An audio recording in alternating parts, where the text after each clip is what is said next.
Welcome to Season 3 of Garth and Sue Talk, a series from Psych Sessions where we bring up a topic of conversation and then we just riff. But this season, things are a little different. You see, I decided to invite some mutual friends of ours to have a conversation with us, only I didn't tell Sue who would be coming, so each episode is a surprise to her. Turns out, this was a good idea. The conversations were fantastic, and they reminded me of the fun and inspiring chats you might have at a restaurant after a long day at a teaching conference. So please pull up a seat as we talk about teaching.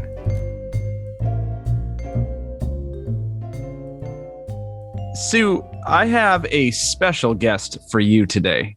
A special guest, even. Yeah. I have a special guest because here's the thing. I'm not sure that this person, when I asked you if we could do this, I think you probably went through your head the list of people that you probably think would be showing up to something like this. I am going to guess that this person did not come to your mind as one of the options. Interesting. Yeah. But you are well acquainted with this person. So let's see. Here we go. Professor Ruth Frickle. Professor Ruth Frickle from Highline College. When's the last time you two saw each other? Last Friday. Was it last Friday? Well, virtually, yeah, last Friday. Yeah. In person. Hell if I know. It was probably like maybe sometime last winter quarter, 2020, maybe. Like I would have stuck my head in your office and said something sassy and said something sassy back. And that sounds about right. Yeah. So, all right, Garth, you're going to have to pause the recording. You got it. Or edit this out. Well, I'm just going to catch up with Ruth here. Yeah, do that. How are you? Sue is dealing with 3 dogs. Virgula's in Denver for a funeral of an old family friend, her parents' friends. And I got the lowdown on all this. So Sue's trying to manage multiple. She's dog wrangler. Yeah, that's right. Oh, squeaky toys. That's a good one. How are you? I'm tired and worn to a nubbin by plagiarism. Oh, that's where I am. 15 people really just badly copied the textbook on the GAS. So if I read the phrase faint with shock one more time, the hell out of them. So we had a little come to Zoom Jesus moment today. What does that look like? Are you sending that with a video? If I read faint, Damon would be faint with shock one more time, I was going to lose it. You cannot do this. And, between the text and all of this stuff that they go out online, they don't work smart. They're working hard, but they're working hard, delving into the depths of Khan Academy and not realizing that they're taking notes verbatim. And then they think they've read this stuff or or they're just sitting there looking at the text and I had a student answer one of my questions. That was great. I was just crying to Sue about, I just did not feel like grading today. And today's my grading day. So I just suffered through it. But I did have a student who has a very good textbook to find these answers in and to think critically, but felt the need to go everywhere else except the textbook that they paid for, and that these questions are really based on. So yeah, I don't get that. What do you think that's about, Sue? Are we back to the? Oh, we're in. We're just We're just going to talk. Watching you wander around, but no one else. Right. I should probably listen then if we're actually going to have a conversation. Well, why would students look everywhere else except the textbook in some instances? In some instances, students have not purchased the textbook. Right. Yeah. Okay. When you are seeing verbatim quotes from the book. Right. And they are also including verbatim results, quotes from myriad online sources. And a student, like the Khan Academy crack I just made, a student just told me, I go to Khan Academy. Stop it. I'd rather watch something than read something. Yes. I could watch the lecture videos, which some of them do, but, I have about a third of my students who are watching the recordings now, and I'm taking that as a win. But I still occasionally hear from a couple of students, what can I do to improve my grade? And I go and I look at the recordings and recording stats. I'm like, well, as I've mentioned before, you could watch the recordings because I talk about the stuff that is specific in the assignment. So consider that. But then Ruth, you had the student who was it on a course evaluation? Said that you just kept giving them the same advice over and over again.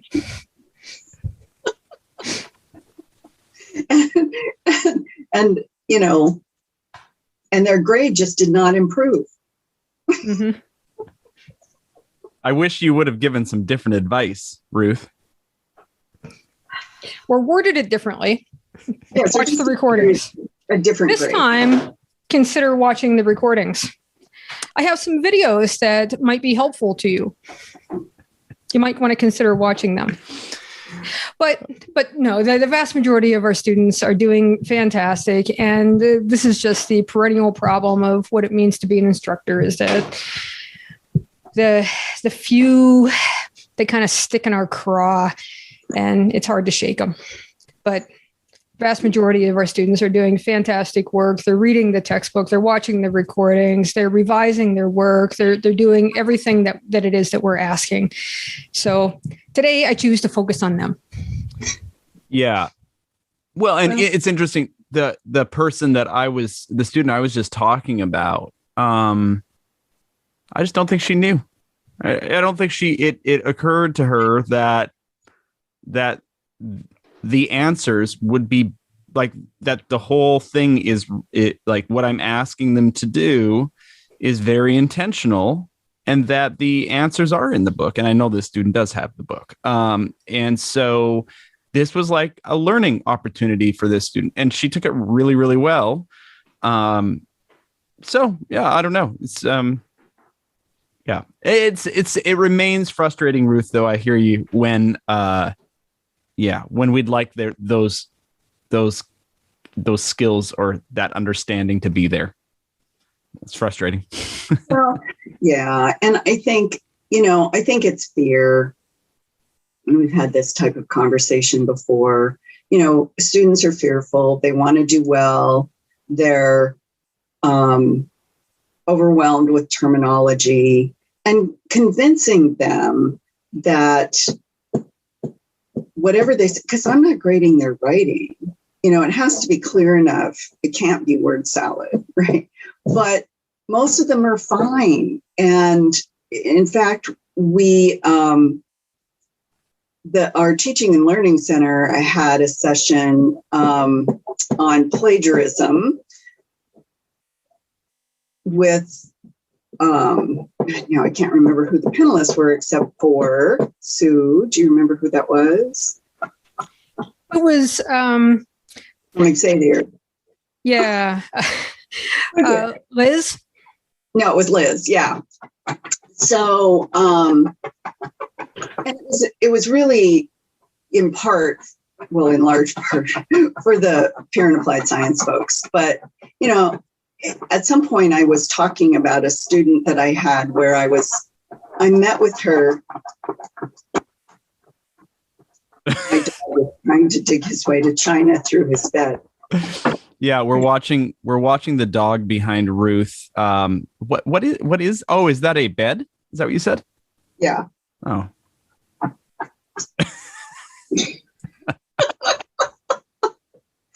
At any rate, with students, as many as we serve for whom English is not their primary language, or not their first, they're really worried and also come from different academic systems. And so I penalized this student for plagiarism over and over again, but I met with her over and over again and trying to convince her that she really should use her own words. And she finally did, and she more than passed the class, but it took a lot of persistence to convince her. And I didn't, I just wasn't interested in reporting her to the system because it wasn't going to serve her or me. And I felt like we could, through the relationship, work through it if I could talk to her about fear, all of those sorts of things, and it worked. So at any rate, yeah, sort of reading their room, I guess, and figuring out where they are and why they might be doing what they're doing. Well, and you have a really unique context. I mean, I was at Highline College just south of Seattle. I was there for 8 years, and your student population is very diverse. You have a lot of it. You mentioned just now a lot of international students, and a lot of students who come from, as you said, different kind of academic traditions or whatever, where the rules are different. Mm-hmm. Right. I know we've talked about this before, kind of like the Highline College student, but I think it kind of represents, especially for people who teach at community colleges, this is going to be in your classroom. I think at a kind of an open access institution, right? Yeah, but definitely Highline College has a unique student population, right? We do. And I get asked about it quite a bit, and there's no way to convey it. When we hire new faculty, there is no way to convey the amount of diversity that we have. For starters, we're about 80% ethnic minority, and no group is the dominant group. People always ask, well, who is driving that? And there is no who that's driving it. And then on top of that, we have a very large immigrant and refugee population from all over the world. You pick a corner of the world where some ugly event has happened in the last 15 years, and we have a student from that country. So it's a fantastic place to teach. Students often choose to come to Highline specifically because of the diversity. And in any class that I've taught in the last 20 years since I've been there, I've never had to try and explain to students the importance of diversity, that the vast majority of them get it. So we can just immediately get into, all right, let's start learning from each other now. And it's one of the reasons why I started incorporating much more discussion in my classes, was specifically for that, to give students an opportunity to share some of their cultural experiences, either from their own growing up or as children of parents who immigrated. Ruth, are you teaching lifespan again? Are you back at that or not? Yeah, you are. 2 sections. I have an online section and a Zoom section. And do you see that cross-cultural piece? I feel like we've talked about this before, that is a course where it really becomes important to have those kinds of discussions amongst students. Like, what kind of discussion? Well, just where they're sharing their culture. Oh, absolutely. Yes. And it's super important in terms of just, helping them think about the varieties of experience and the limitations of our research, frankly, when it comes to, that's not distracting, Sue. She has a puppy in her face. When it comes to child rearing, how that works, that development has its patterns, but the interaction with the environment, here again, many, many different contexts, and context matters, works to develop a healthy human being. So, and my students have great stories about that, which is fun. Yeah, I mean, that's the thing. I I once looked at that. Which lifespan book is it that is really it's touted as the cross-cultural one? Is it Arnott? Anyway, yeah. Well, and I always thought that was interesting. And really, that's great that they were kind of going for that angle. I think it's really important. But at Highline College, you just needed to have conversations in the classroom in order to get that cross-cultural, some really valuable cross-cultural education. Obviously, not only for our students, but for us as instructors as well. Mm-hmm. So,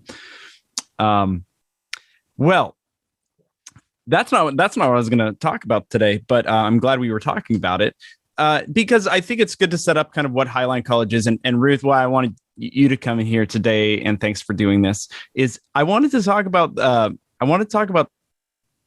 we can talk about the psychology department at Highline College, and we could kind of take that in whatever direction. If people have been listening at all for to Sue and I talk, that Highline College has the psych department has these Friday meetings that are quite famous among our circle of friends because we talk about those sometimes. But also, just like you have both been department heads. Ruth, you've done the chair thing for social sciences. You've worked for a long period of time together. And you have other colleagues that you've worked for a long period of time with. So I don't know. I just think there's some really unique things about Highline College. And to tell you the truth, I miss those. I'm in a very small department now, 2 people. And it's me and my colleague, Dr. Seraphine Shenmiller, who worked with you all for a while as well. I miss that, the camaraderie, those Friday meetings were pretty special. What do you make of the consistency of those Friday meetings, Ruth, or what has that meant to you or to the department? I feel a little bit like that's changing.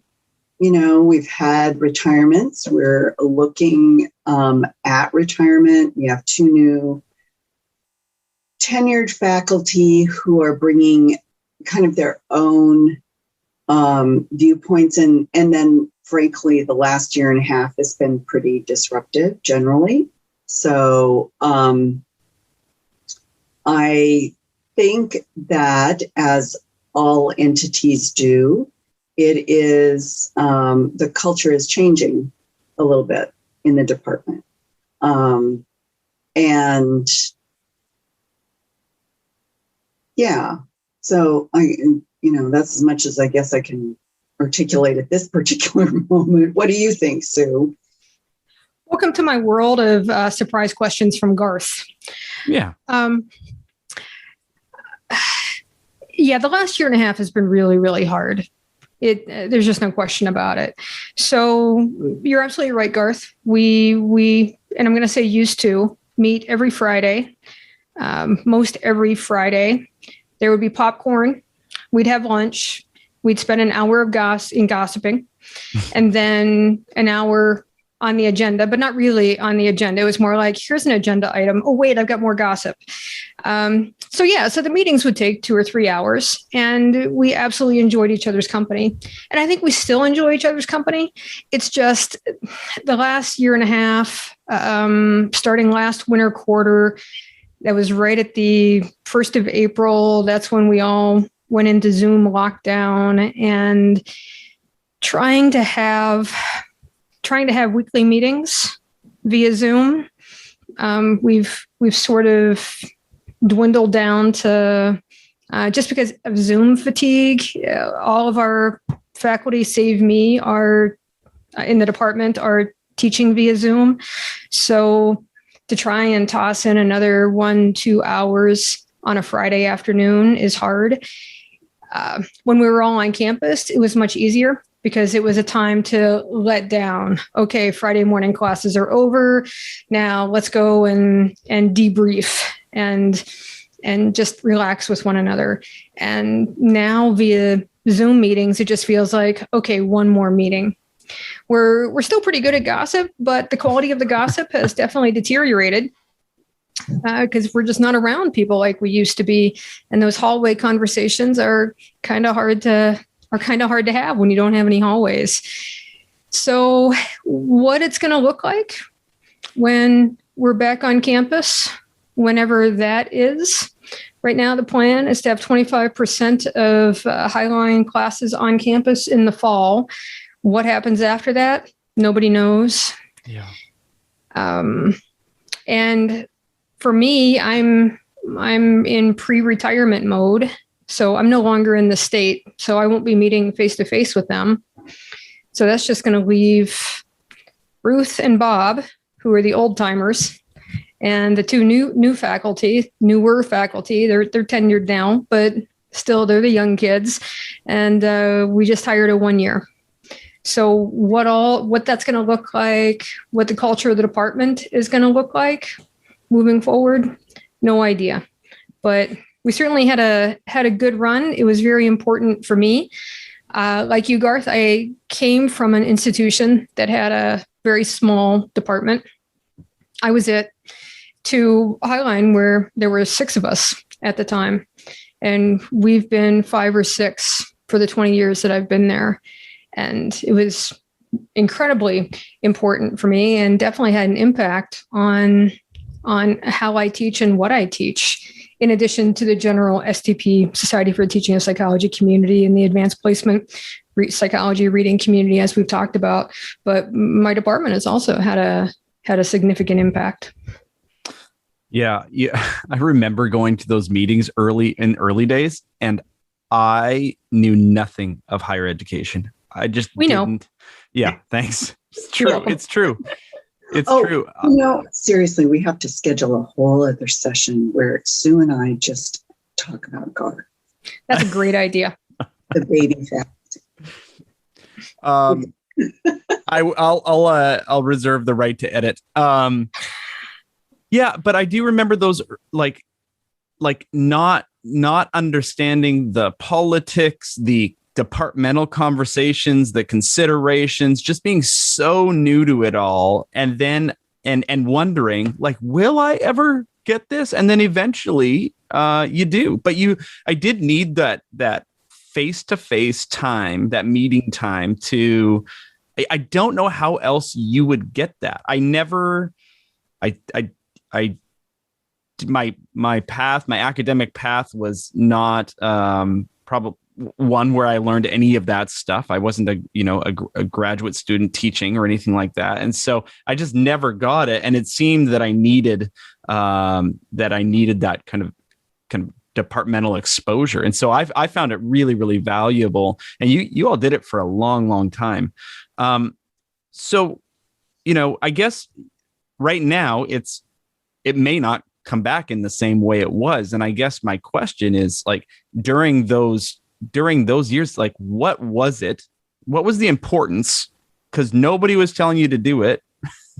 Like, Ruth or Sue, why did you show up every week to a meeting that was just 2 more hours out of your 3 more hours outside of your week?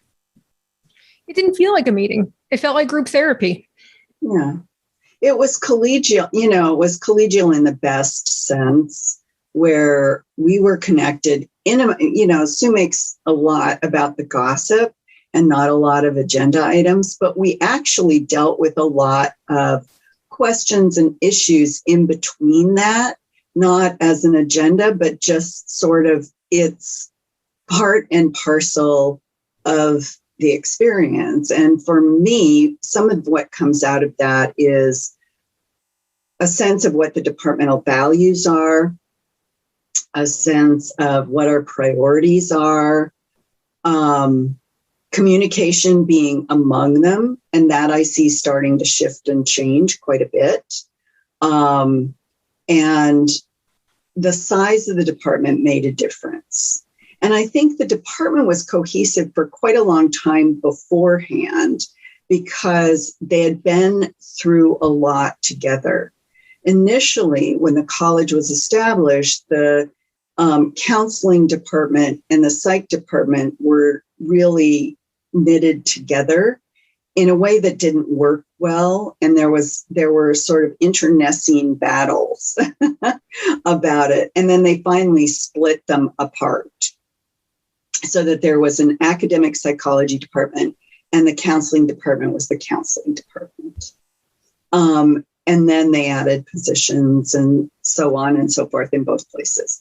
So I think living to some extent, sort of living through that, sort of walking through that fire together, that established some cohesiveness among faculty who were still there when I was an adjunct. And they were invested in adjuncts in a way that I didn't encounter at other institutions, and just a variety of things. And then again, the size, right? Having 5 or 6 of us who are full-time or 1 years, all together is very different from a lot of the other smaller departments where maybe 1 or 2 people. And that's part of what I see coming is sort of a shrinkage. Sue's effectively going to be adjunct soon. I don't know when Bob's going to retire. I don't know, when I am, but we've made the determination that one of our newly tenured faculty in the next year and a half or so is going to have to step into being coordinator. And that will make a big difference, I think, in terms of what they want, how they want to shape the department. So, yeah. And that department coordinator position just rotates to this point. I mean, has just rotated among the full-time faculty at Highline, right? And everybody kind of had to take their turn. Is that accurate? Yep. It is accurate. There have been some challenges in recent years. So I ended up doing an extra year as department coordinator because it was actually Ruth's turn after me, but Ruth had just finished being division chair for probably about 3 years longer than what she should have done it. So she was in no condition to become a coordinator. Nobody, none of us in the department wanted that. Love you, Ruth. So I think the two new people would have said, "Oh, sure, that's fine," because they don't really want to do it. Yeah, they don't know what would have happened. Yeah. But for me, it would have been over my dead body would Ruth become coordinator. Yes, let's be frank. Yeah, I can totally be frank. Whoa, hold on. Because we all know we like Ruth, we love Ruth, but was Ruth, were you burned out after so much time as a division chair, or was it hard to kind of like to come into just to shift back into a coordinator role? Or Sue, are you being a little like tongue in cheek here? No, I'm not being tongue in cheek. It's a fair question. You should always ask me that. Yeah, but no, in this particular case, it's in all honesty that when you're in a position of leadership, such as in a lot of community colleges, the division chair oversees a big division, in our case, social science. So, and then within that, there are department coordinators who lead specific departments. So in our case, psychology. So it's our coordinator role that rotates. The division chair is an elected position, but it's also time limited. But division chairs are asked to do a lot. And you get to see. I'm going to interrupt just a moment. Effectively, we are associate deans. Effectively, you are. That's a very good comparison for everybody else out there. Mm-hmm. Effectively, associate deans, and there are 5 of them, 5 division chairs at the college, and a lot of work is put on them. And during that time that Ruth was division chair, lots and lots of things happened. So by the time, and she saw lots and lots of things. and you get all the complaints about faculty in your division. You learn all kinds of things about people that you didn't want to learn. And I think all division chairs should have at least 1 year off from any leadership responsibility after they step away from being division chair. They just need some time to decompress, to be thanked for the work that they put in, the thankless job that it is, and to not have any responsibilities other than go back to the classroom, teach, get your sea legs, and then come back. Well, we also knew that we have these two younger faculty who were going through the tenure process, and either one of them could have been moved into the coordinator role early before they had tenure. There's no rule against them not doing that. But since in our department, there wasn't any need for that to happen, it was easier for me to just stay on for another year, wait for them both to get tenure, and then whichever one of them wanted to step up, and Ye Cho has stepped up to be department coordinator. And that means that in 3 years, when Ye's term is up, then Samora Covington would be the next person in line. So it all worked out fine, but it does mean a significant change in the department under Zoom COVID existence. So you were trying to take care of your buddy. That's what you're by saying you can't do this. It wasn't that you didn't want Ruth to be your boss anymore. Well, okay. So how frank shall I be? Part of it would be. So part of it was absolutely, I want Ruth to be in a good space. I don't want her to suffer any more than necessary. But, Garth, you've been married for a while. And you know that when your wife suffers, you suffer. Yeah.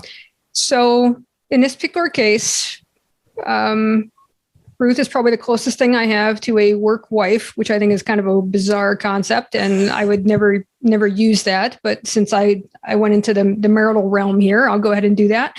So it's important to me that my work wife be happy, because if she's unhappy, then I'm going to be unhappy. That's very interesting. Ruth, what do you think about that? Being Sue's wife? No, well, that too, but and by the way, Ruth, you did bring the popcorn today. I see that you're eating the popcorn. So yes. Oh, is it okay? Close enough.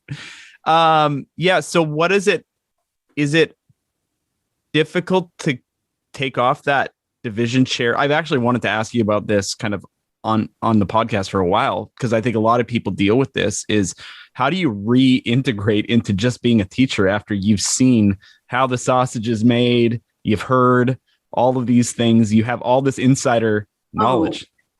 Teaching is not the deal, it's the other stuff, right? So I still find myself, and I think Sue, you would agree, you still hear me explaining institutional structures and intertwined, priorities. Now, I am not any longer, and haven't been for 3 years now, privy to how that's working now. And we have a new administration kind of pretty much across the board.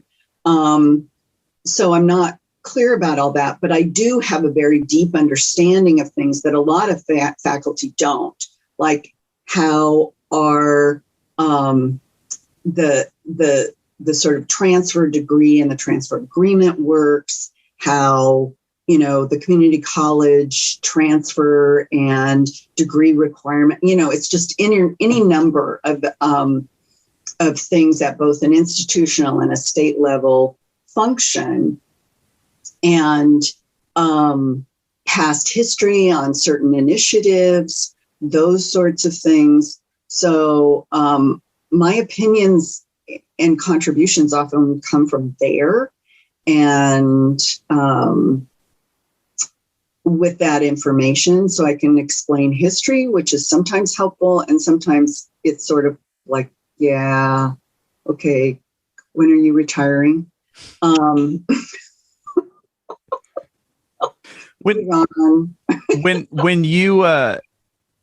you got into that division chair role, I think I was there when you got into it for the first time. Was that hard to navigate, that putting on that different hat? Because now you just had a really different role. You were simultaneously Ruth as a part of the psychology department and Ruth, the social sciences division chair. That was always the hardest thing for me to navigate as a member of the department, was when I could, when I had to take off one hat and put on the other. And there were times when I just sort of had to say, I'm not going to really participate much in this discussion, although it wasn't always that nice. People are driving me crazy. I can't do this because I'm sitting on both sides. I'm an administrator and I'm a member of this department and I'm a faculty member. So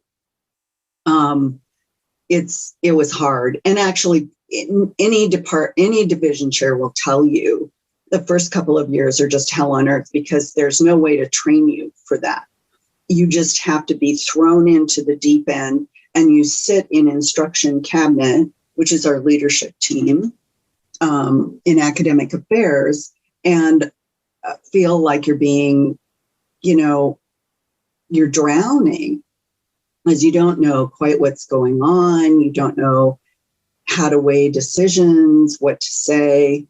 And yeah, you get better at it. And that's partly what leads people into doing it for a little too long, I think. Jane and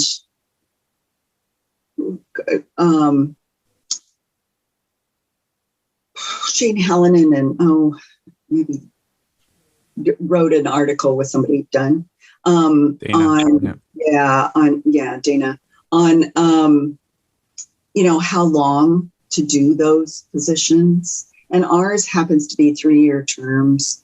And then you can do as many as 3 back to back. And at the end of 3, you kind of feel like, yeah, now I know what I'm doing. I'll go ahead and do another 3. And at the end of 3, kind of you have to figure out what your priority, the 6th year, what should I do? Should I keep going? Is there someone to follow behind me? What am I, and probably 7 years would have been fine. 9 were too many, just as we said. So you did a full 9. Yeah, I did. Yeah. And a whole, institutionally, all kinds of heck broke loose during those last 3. So with our president becoming ill and subsequent, and retiring, and our, academic affairs president, our AVP. I suspect that because one of the things we've been talking about is kind of the social support that was offered at those Highline psychology department meetings on Fridays.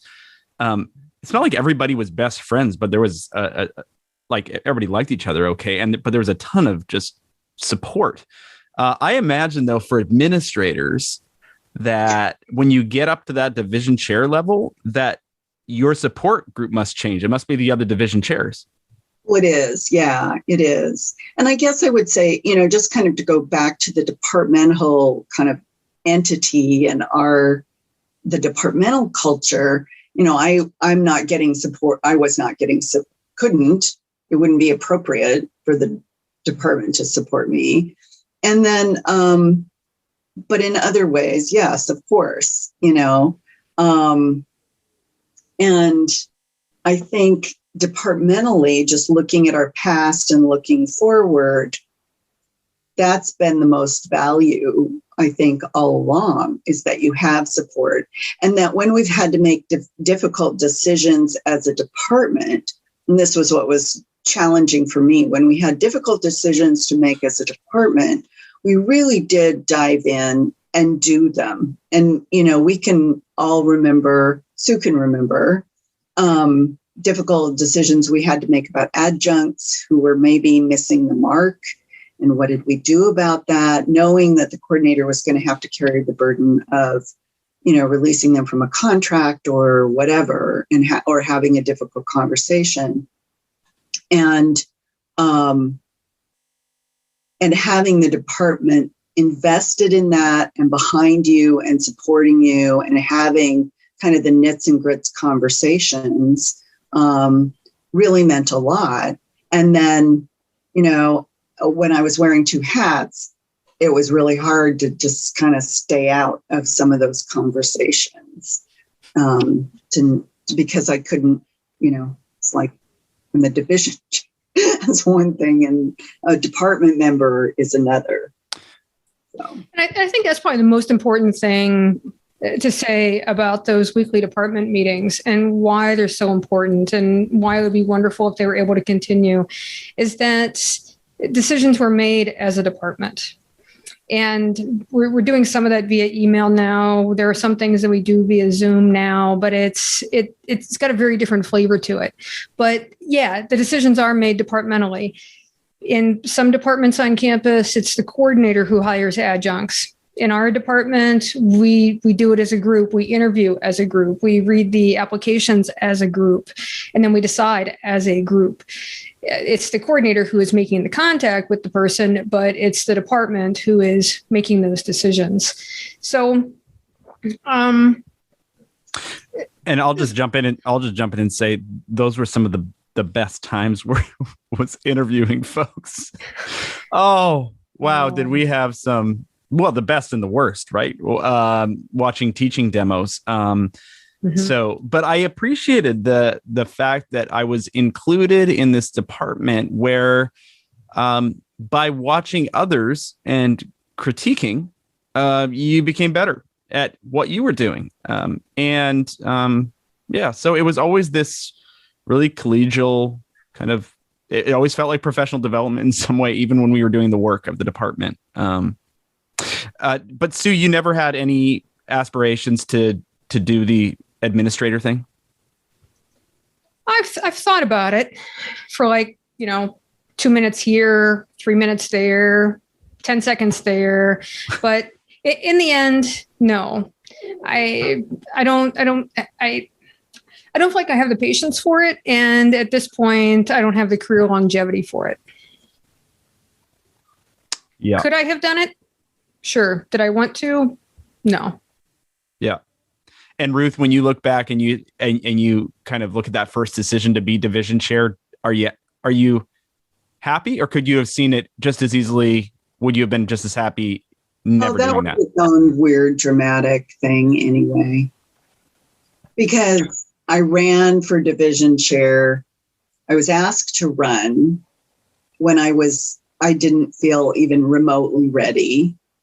And I knew I was going to become I was about to become department coordinator. So, and I said, no, I need to be at least a coordinator first. So I was coordinator, and then the next time, there was an election, I ran because the previous chair had done 4 terms. And that was the other thing, was I wouldn't run against him because I knew he wanted to do a 4th term, and that you can do a 4th term if no one wants to run against you. So, and I wasn't going to do that. So, and then he retired, and then, there was sort of an old boys thing going on where there was a successor kind of already determined, and I was asked to run. So I said yes, and mostly to make sure that there was an open dialogue about expectations and what people really wanted and that sort of thing. I really didn't anticipate winning, and I didn't, although it was very close, apparently. At any rate, a year later, after the appointed successor had won the election and was division chair, and he was a perfectly nice guy, died. And so Phil. Oh. So So I was interim for about a month and a half, and then there was an election, and I was the only one running, and there I was. Wow. And, yeah. So for 9 years. Yeah. So I was talking with a psychology department. I was doing a program review recently, and one of the things that just with the gift that the Highline Psychology Department has given to me, I can quickly see that that time together as a department is often very, very helpful in a lot of different ways. Especially you guys have talked about making decisions together. I think talking through pedagogy and just having a space for those kinds of things, navigating politics, and just, yeah, I don't know. One of the things that I when I looked at their department, I thought, I know that nobody's going to have weekly 3-hour meetings in this department. Like, it's not going to happen, but boy, would it be good for you all to get face to face some more and just talk with each other. Not that there was a huge problem. It just, what harm could it do? Right. Well, depending on who you have in the room, I guess. Yeah, that's true. One of the things that I really appreciate about the frequent meetings that we've had is it's hard to think. It's hard to imagine bad motivations of somebody when you're seeing them on a very regular basis. When you don't see them, when you don't interact with them, it becomes easier to make stuff up. And you hear that they said something, and then you start thinking, oh, wonder why they said that. What bad thing did they have in mind? Whereas then you get together and then you talk about it, and it's like, oh yeah, well, that makes total sense why you would then say that and come at it from that angle. Yeah, I totally get that. You had the best interest at heart. We may disagree, but I can see where you're coming from. And I've noticed that in the department in the past. We did have one coordinator who had taken us from a meeting weekly to one meeting every 2 weeks.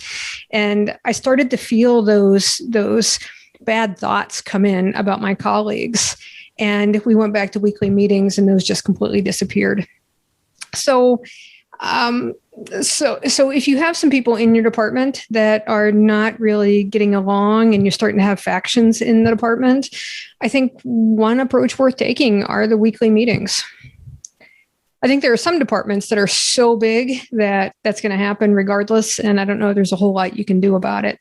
But if you're a reasonably sized department, and I'm not going to define that, but if you're a reasonably sized department and you are able to be in the same room and eat together, have it over lunchtime, bring food, I think it makes a huge difference.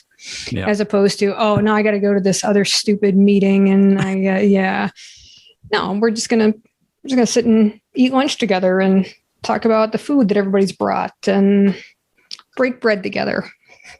Well, and I think that's an important thing, right? It's that was it. It was lunch. It wasn't, oh, let's all get together every week and do a professional development thing where we watch a video and we dissect it, or let's talk about this particular pedagogical technique or wow factor thing that I read about. That would come up organically. Yeah. And in the context of what did you do last weekend? How's your mother doing? What's going on with this? And oh my God, this student, and if I had to read faint from shock one more time, those sorts of things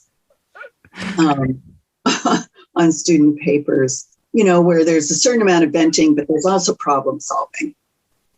Yeah. Yeah. Well, I think higher education could just be. And it's not this structured blah, blah, blah. Yeah. Yeah. It's very organic. And I think that higher education can be very disconnecting for us. We come in, we do our jobs, especially now. I'm at a college that has a Monday, Wednesday, Tuesday, Thursday schedule.